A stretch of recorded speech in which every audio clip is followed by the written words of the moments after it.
సత్యమును జీవమును ఆధారము నీ వాక్యము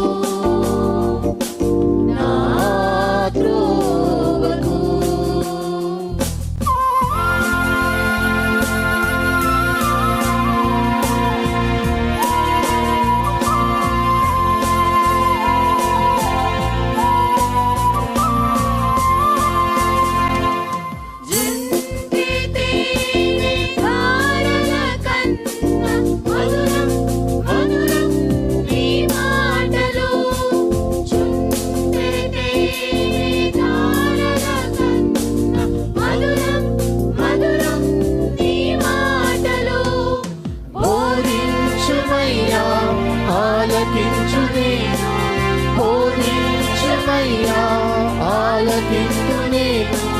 అనుసరింతునయ్యా ఆత్మశక్తితో, అనుసరింతునయ్యా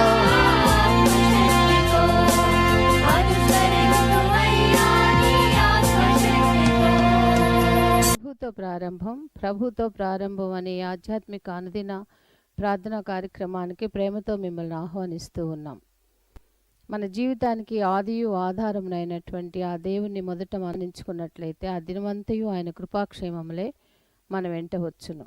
మొదట అవేకునే లేవగానే మరి నీతిసూరుడైనటువంటి ఆయనని చూద్దాం, ఆయన మనలనైన స్వరాన్ని మనం విందాం. మన జీవిత కాలం అంతయు ఆయన ఆశీర్వాదములు దీవెనలు మన మీద కుమ్మరించును. యెషయి 65:24 మనం చూసినట్లయితే వారికి ఈలాగున జరుగును, వారు వేడుకొనుక మునుపు నేను ఉత్తరం ఇచ్చేదను, వారి మనవి చేయుచుండగా నేను ఆలకించెదను. మనవి చేయుచుండగానే ఆయన మన మనవిని ఆలకిస్తున్నాడు. కాబట్టి మరి ప్రతి దినము కూడా ఈ యొక్క అనుదిన ఆధ్యాత్మిక కార్యక్రమంలో మనం పాల్గొన్నట్లయితే మన జీవిత కాలం అంతయు కూడా ఆయన మేలులను మనం పొందుకోగలము. ఆ నిత్యరాజ్యంలో వారసులుగా మనము జీవించగలం. రండి, ప్రభుతో ప్రారంభ కార్యక్రమంలో పాల్గొనండి, ఆత్మీయ మేలులు పొందండి.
దేవుని సంగమా, మరొక నూతన దినమును, నూతన వారమును దేవుడు మనకు అనుగ్రహించాడు. ఈ ప్రభుతో ప్రారంభం, అనుదిన ధ్యానం, ఆత్మకు క్షేమం, ఈ ఆధ్యాత్మిక సువర్తమానములు దినదినము మనం ధ్యానం చేస్తుండగా, దినదినము దేవునికి సమీపముగా ఆయనకు చేరువవుతున్నామన్న వాస్తవాన్ని గుర్తిస్తూ, దేవుని యందు ఆనందిస్తూ, ఆ దేవుని శుభములు మీకు అందిస్తూ మరొక నూతన దినాన్ని దేవుని వాక్య ధ్యానం కొరకు మిమ్మల్ని ఆహ్వానిస్తున్నాను. రండి, వేకువని లేచి దేవుని వాక్యాన్ని ధ్యానం చేద్దాం. నూతన వారం, నూతన ప్రారంభం, నూతన ఆనందం, నూతన ఆహారం. ప్రార్థించేద్దాం.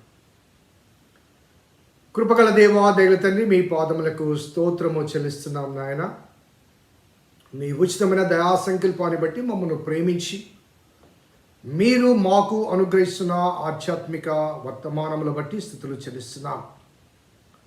మీ లేఖనాల్లోంచి అనేక అంశాలు మాకు బోధిస్తున్నారు. ప్రభాస్తుతులు చెల్లిస్తూ మరి ఈనాటి వాక్యం కొరకు మేము నిరీక్షిస్తుండగా మీరే మాకు విశుద్ధపరచమని మా రక్షకుడైన యేసు నామమున అడిగి వేడుకొంచున్నాం తండ్రి.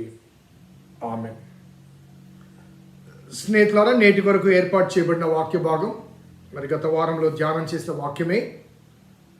దినవృత్తాంతము 2వ గ్రంథము 7వ అధ్యాయము 14వ వచనం. నా పేరు పెట్టబడిన నా జనులు తమ్ము తాము తగ్గించుకొని ప్రార్థన చేసి నన్ను వెదకి తమ చెడు మార్గములు విడిచిన ఎడల. అక్కడి వరకు మొన్నటి వరకు మనం ధ్యానం చేశాం. మరి ఆకాశం నుండి నేను వారి ప్రార్థనను విని వారి పాపమును క్షమించి వారి దేశమును స్వస్థపరచుదును. వారి దేశమును స్వస్థపరచుదును. సో దేవుని ప్రార్థన ఎలా చేయాలి అనే విషయాలు దేవుడే స్వయంగా సొలొమోను ద్వారా ఆనాటి ఆ ప్రజలకు, ఈనాటి మనకు బోధిస్తున్న ఈ ప్రార్థనాంశం, ప్రార్థనా విధానం అనగా జవాబు పొందదగిన ప్రార్థన ఎలా ఉండాలి అనే విషయాలు మనకు ఈ చిన్ని ఒక వచనంలోనే అనేక గూఢమైన, ప్రాముఖ్యమైన, ప్రాధాన్యమైన అంశాలు మనకు తేట తెల్లపరచబడ్డాయి. So we are his people, no doubt of it. ఆయన విస్మరించలేదు, విడిచిపెట్టలేదు. అలాగే ఎంత తప్పు చేసినప్పటికీ, దైవ వ్యతిరేకంగా ప్రవర్తించినప్పటికీ దేవుడు తన ప్రజలు కాదు అనడం లేదు. నా పేరు పెట్టబడిన నా జనులు అంటున్నాడు. సో తప్పిపోయిన కుమారుని వృత్తాంతంలో నేను పాపము చేశాను, చచ్చిపోయాను, నీ కుమారుడు అనిపించుకోవడానికి యోగ్యుణ్ణి కాదు అని కుమారుడు భావించాడు. కానీ తండ్రి అలా భావించలేదు. నా తండ్రి ఇంట్లో అనేక మంది కూలి వాళ్ళు ఉన్నారు అంటూ తండ్రి ఆకాశానికి నీకు విరోధముగా పాపం చేశాను, ఇక మీద నీ కుమారుడు అనిపించుకోవడానికి నేను యోగ్యుడు కాదు అంటే ఆ మాట అని అనకముందే ఆ తండ్రి ఆ యోగ్యత ఎలా ఉంటుందో చూపించడానికి మెడ మీద పడి ముద్దు పెట్టుకొని కౌగిలించుకొని ప్రశస్త వస్త్రము ధరింపచేసి పాదాలకు చెప్పులు తొలగించి రింగ్ పెట్టి, ఉంగరం పెట్టి, అధికార సూచన రింగ్ పెట్టి చచ్చిపోయిన నా కుమారుడు బ్రతికొచ్చాడని చెప్పాడండి. కుమారుడి దృక్పథంలో నా తండ్రికి నేను దూరమయ్యాను, కానీ తండ్రి దృక్పథంలో ఎటువంటి ఘోరమైన రీతిగా నిన్ను ప్రవర్తించిన God has a heart for you, a desire for you, a love for you, an invitation for you.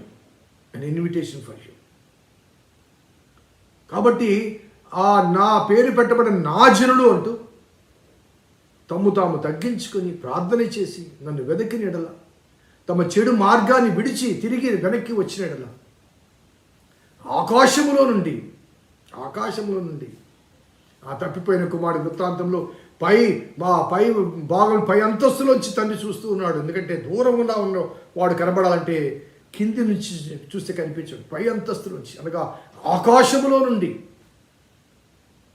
చాలా స్పష్టంగా దేవుడు చెప్తున్న మాట. ఆకాశం నుండి నేను వారి ప్రార్థనలు విని వారి పాపములు క్షమించి వారి దేశమును స్వస్థపరుస్తాను. నేను ఆకాశం నుండి, ఆ మాట ఆకాశం అనే మాట వాడడానికి గల కారణం ఏంటంటే ఈ భూమి అందంతటా అపవాది సంబంధమైన ప్రభావంలో ఉంది కాబట్టి ఆ ప్రభావిత పరిస్థితుల మధ్య ఆయన నివాసం చేయడు. అలాగే దేవుని మందిరాన్ని ప్రతిష్ఠించినప్పుడు ఆ మందిరంలో నేను నివాసం చేస్తాను, ఆ మందిరాన్ని నేను పరిశుద్ధపరుస్తాను, ఆ మందిరంలో నివాసం చేస్తాను అన్నాడు దేవుడు.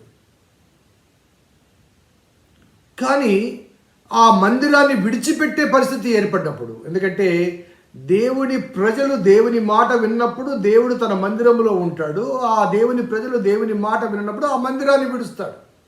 ఇర్మియా గ్రంథంలో అదే అంటాడు కదండి, నేను నా మందిరాన్ని విడిచి ఉన్నాను అంటాడు. నెబుకద్నెజరు వచ్చి ఆ దేవాలయాన్ని డిస్ట్రాయ్ చేసే సమయంలో దేవుడు ఆ దేవాలయాన్ని విడిచిపెట్టాడు కాబట్టి అది ఆలయం అయింది. ఆ ఆలయాన్ని పడగొట్టాడు, దేవాలయాన్ని కాదు. దేవుడు విడిచిపెట్టిన ఆలయం అది, దేవుడు లేని ఆలయం అది. ఆ ఆలయాన్ని నెబుకద్నెజరు పడగొడతాడు. కాబట్టి ఎప్పుడైతే ప్రజలు చెడు మార్గంలో ఉంటారో దేవుడు ఆ ఆలయంలోంచి వెళ్ళిపోతాడు. దేవునికి అనుకూలంగా ఉండి దేవుని మార్గంలో దేవుని ఆజ్ఞలు అనుసరిస్తున్నంత వరకు దేవుడు వారికి అందుబాటులో ఉండడం దిగి వస్తాడు. ఆయన దేవుని విడిచినప్పుడు ఆయన కూడా విడిచి వెళ్ళిపోతాడు. అందుకే ఇక్కడ ఆ మాట వాడబడింది. సో ఆ ఆలయం దగ్గరికి వచ్చి, ప్రభువా మేము తప్పు చేశాము, పాపము చేశాము అంటూ ఆ ఆలయం దగ్గర ప్రార్థన చేసినప్పుడు తాను విడిచిన ఆ ఆలయానికి తాను రావటానికి మనం చేసే ప్రార్థన ఆకాశంలోంచి వింటాడు. అంటే my presence left this place because of your wickedness. అందుకే ఆ మాట వాడబడింది. కీర్తన గ్రంథాలు కూడా 2 రెఫరెన్సెస్ మీకు చూపిస్తాను. 14వ కీర్తనలో మొదటి భాగంలో, దేవుడు లేడని బుద్ధిహీనులు తమ హృదయములో అనుకుందురు, వారు చెడిపోయిన వారు. 53వ కీర్తనలో కూడా ఇదే మాటలు ఉన్నాయి. దేవుడు లేడని బుద్ధిహీనుడు వారి హృదయంలో తమ హృదయంలో అనుకుందురు, వారు చెడిపోయిన వారు, అసహ్యకార్యములు చేయుదురు, మేలు చేయువాడు ఒకడు లేడు. వివేకము కలిగి దేవుని వెదకువారు కలరేమోనని ఆయన, అనగా యెహోవా ఆకాశం నుండి నరులను పరిశీలించెను. ఆకాశం నుండి యెహోవా నరులను పరిశీలించెను. ఏమని? వివేకము కలిగి దేవుని వెదకువారు కలరేమోనని. ఈ ప్రార్థనలు ఏమనుంది? నా పేరు పెట్టబడ్డ నా జనులు తమ్ము తాము తగ్గించుకొని ప్రార్థన చేసి నన్ను వెదకినెడల తమ చెడు మార్గములు విడిచినడలా ఆకాశం నుండి వారి ప్రార్థన ఆలకిస్తారు. సో ఇక్కడ వివేకము కలిగి దేవుని వెదకువారు కలరేమోనని ఆకాశం నుండి పరిశీలిస్తున్నాడంట. ఎక్కడ అంటూ వారు తమ చెడు మార్గాన్ని విడిచిపెట్టి నన్ను వెతుకుతున్నారా ఎవరైనా అని దేవుడు అటు ఇటు పరిశీలిస్తున్నాడట. He was investigating or enquiring. కలరేమోనని జవాబు ఏంటంటే, వారందరూ దారి తొలగి బొత్తిగా చెడిపోయి ఉన్నారు. బియ్యంలో రాళ్ళు ఏరుతుంటాను చూడండి, అలాగా రాళ్ల మధ్యలో బియ్యం కొరకు వెతుకుతున్న రీతిగా ఈ వాక్య భాగం కనబడుతుంది. రాళ్ల మధ్యలో ఎవరైనా ఒక్కరన్నా నా మార్గాన్ని అనుసరిస్తారేమో, నా మాట వింటారేమో, నన్ను వెతుకుతారేమో, నా గురించి ప్రార్థన చేస్తారేమో అని చెప్పి ఆకాశం నుంచి హి వాజ్ సర్చింగ్. ఎంత బాధకరమైన స్టేట్మెంట్ కదండి. దేవుణ్ణి ఎంతగా బాధిస్తున్నాం కదండి, ఎంతగా వేధిస్తున్నాం కదండి. మన పట్ల, మన ప్రవర్తన పట్ల ఎంతగా దేవుడు మదన పడుతున్నాడు కదండి. ఒకసారి ఆలోచించాం. వివేకము కలిగి దేవుని వెదకువారు కలరేమోనని యెహోవా ఆకాశం నుంచి చూచి నరులను పరిశీలించెను, వారందరూ దారి తొలగి బొత్తిగా చెడి ఉన్నారు, మేలు చేయువారు ఒకరు లేరు, ఒక్కడైనను లేడు. ఎంత భయంకరం. అటువంటి స్థితిగతుల మధ్య కూడా నీకు శ్రమ కలిగినప్పుడు నువ్వు ప్రార్థన చేస్తే 18వ కీర్తన చూడండి ఒకసారి, 6వ వచనం నుంచి చదువుతాను. నా శ్రమలో నేను యెహోవాకు మొరపెట్టితిని, నా దేవునికి ప్రార్థన చేసి తిని. శ్రమలో ప్రార్థన చేసి ఆయన తన ఆలయములో ఆలకించి నా ప్రార్థన అంగీకరించెను. ఆయన తన ఆలయంలో నా ప్రార్థన ఆలకించి నా శ్రమను తిలకించి నా ప్రార్థన అంగీకరించాను. ఎప్పుడు? శ్రమలో నేను మొరపెట్టినప్పుడు. When you return and repent, God is great and gracious అండి. You should never forget that. God is great, గొప్పవాడు ఆయన, అలాగే కృప కలిగిన వాడు ఆయన. ఇక్కడ రాయబడ్డ మాట, ఆలయంలో ఆలకించి ప్రార్థన అంగీకరించి అప్పుడు నా మొర ఆయన సన్నిధికి చేరి ఆయన చెవిలో వచ్చినప్పుడు ఆయన రెస్పాన్స్ ఎలా ఉందంటే భూమి కంపించి ఎదిరిపోయింది, పర్వతములు పునాదులు వైబ్రేట్ అయిపోయినాయట. When God comes to rescue us, ఆయన ఆకాశం నుంచి ఆయన దిగి వస్తున్నప్పుడు భూమి కంపించిందట, పర్వతంలో పునాదులు కంపించాయట. ఆయన కోపించగా అవి కంపించను. మరి మేఘములను వంచి ఆయన దిగి వచ్చాడు, మేఘములు వంచి దిగి వచ్చాడు. సో ఎప్పుడైతే నీవు నీ శ్రమలో పశ్చాత్తాపంతో పరితాపంతో ప్రార్థన చేస్తావో, నథింగ్ విల్ స్టాప్ హిమ్. ఏది ఆపద ఆయన్ని. అంతటి ప్రేమ, అంతటి కృప, అంతటి దయ అనేది. పరితాపంతో పశ్చాత్తాపంతో ఆయన వెదికి ప్రార్థన చేస్తే he cannot stop himself. ఒక చిన్న ఎగ్జాంపుల్ చెప్తాను, మనకు ప్రాక్టికల్ ఎగ్జాంపులే. ఒక కుమారుడు తప్పు చేశాడు, తండ్రి దండించాడు, తల్లి తిట్టింది. సాయంకాలం బయటికి వెళ్ళిన కుమారుడు తిరిగి రాలేదు. సో ఆ తండ్రి ఆ తల్లి ఎక్కడ అక్కడ వెతికారు. తప్పు చేశాడు, దండించారు, వెళ్ళిపోయాడు. ఇక్కడ అక్కడ వెతికారు. తిరిగి పోలీస్ స్టేషన్లో రిపోర్ట్ చేశారు. ఎక్కడా కనిపించలేదు. ఆఖరికి ఒకరోజు అయిపోయింది, రెండో రోజు వచ్చిపోయింది. ఇక ఏడుపులు. ఆఖరికి ఆ తల్లిదండ్రి ఒకరినొకరు ఎందుకు తిట్టావని, ఆ తండ్రిని అంటే ఎందుకు కొట్టావని, వారిద్దరు కూడా కొడుకు ఏమయ్యాడు.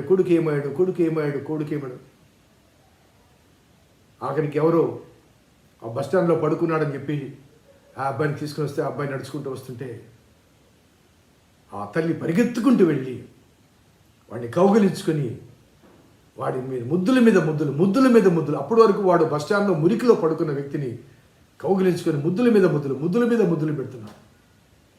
వాడు తప్పు చేశాడు. నువ్వు తప్పు చేసావు అనలేదు,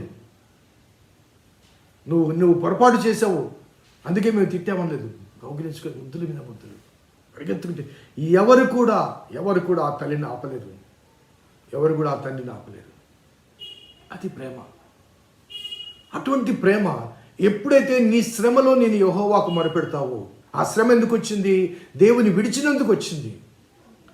కాబట్టి ఆ దేవుని విడిచినందుకు దేవుడు అనుమతించగా వచ్చిన ఆ శ్రమలోంచి నీవు తప్పించబడాలంటే నువ్వు తగ్గించుకొని ప్రార్థన చేసి ఆయన వెతికిని తన చెడు మార్గాన్ని విడిచిపెట్టి వెనక్కి వచ్చినప్పుడు, ఆయన ఆకాశం నుంచి దిగి వచ్చినప్పుడు, ఆయన ప్రజెన్స్ కానీ ఆయన దిగి వచ్చిన విధానం కానీ భూమి కంపించింది, పర్వతాలు పునాదులు వణికాయి, మేఘములను వంచి దిగి వచ్చాడట. ఆయన మేఘములు వంచి దిగి వచ్చాడు.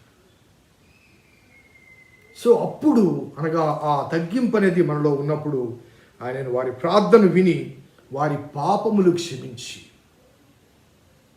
గమనించండి, it is not just listening and answering our prayers. మన సమస్యకు మూలమైన పాపము క్షమించబడాలి. కేవలము మన ప్రార్థన ఆలకించి పరిగెత్తుకుంటూ వచ్చి ఆ శ్రమలోంచి విడిపించడం కాదు, ఆ శ్రమకు మూలమైన ఆ పాపమును క్షమించి ఆ దేశమును స్వస్థపరుస్తారంట. సో పాపిని మాత్రమే కాదు, ఆ పాపమునకు మూలమైన ఆ పరిస్థితులు కూడా ఆయన క్షమించి పాప క్షమాపణ కలిగింపచేసి తిరిగి నిన్ను పునరుద్ధరింప చేస్తాడు. ఆ దేశంలో స్వస్థపడతాడు. ఎప్పుడు అంటే నా పేరు పెట్టబడిన నా జనులు తమ్ము తాము తగ్గించుకొని ప్రార్థన చేసి నన్ను వెతికి తమ చెడు మార్గములను విడిచినప్పుడు ఆకాశం నుండి నేను వారి ప్రార్థన విని వారి పాపమును క్షమించి వారి దేశమును స్వస్థపరుస్తాను. It's love of God, that is the grace of God. నీ పట్ల, నా పట్ల, మన పట్ల దేవుని కృప, దేవుని ప్రేమ అంత విశిష్టంగా ఉంది. అటువంటి ప్రేమ కలిగిన దేవునిగా కలిగి ఉండి కూడా ఆ దేవుని విడిచిపెట్టిన అనుభవాలు మనలో ఉన్నట్లయితే ఒకసారి we need to self-realization, self-examination, and we need to have a repentance. ఆ రియలైజేషన్ నీలో నాలో ఉంటే ఈరోజే దేవుడు నీ కొరకు ఒక నూతన ప్రారంభాన్ని అనుగ్రహిస్తాడు. ప్రార్థన చేద్దాం. కృపగల దేవా, దైవ తండ్రి, మీ పాదములకు స్తోత్రము చెల్లిస్తున్నాం నాయన. నీ ఉచితమైన ఆ సంకల్పాన్ని బట్టి మమ్మల్ని ప్రేమించి మీరు అనుగ్రహిస్తున్న ఈ దీవెనకర అనుభవాన్ని బట్టి ప్రభాస్తుతులు చెల్లిస్తూ నీ లేఖనాల్లోంచి మాకు అనేకమైన సత్యాలు బోధిస్తున్నారు. మా జీవితాన్ని మార్చుకోవటానికి, మలుచుకోవటానికి, నిన్ను ప్రసన్నం చేసుకోవటానికి అనుగ్రహిస్తున్న ఈ ఆధ్యాత్మిక సూచికలు వ్యక్తిగతంగా మేము అన్వయించుకొని అనుసరించుటకు మీ కృప అనుగ్రహించమని మా రక్షకుడైన యేసు నామమున అడిగి వేడుకొంచున్నాం తండ్రి. ఆమేన్. తండ్రి, కుమార, పరిశుద్ధాత్మ త్రియేక దేవుని దీవెన ఈ వాక్యం విన్న బిడ్డలకు, వాక్యాభిలాషులకు సదా తోడేయును గాక. ఆమేన్. God bless you. దేవుని దీవించును.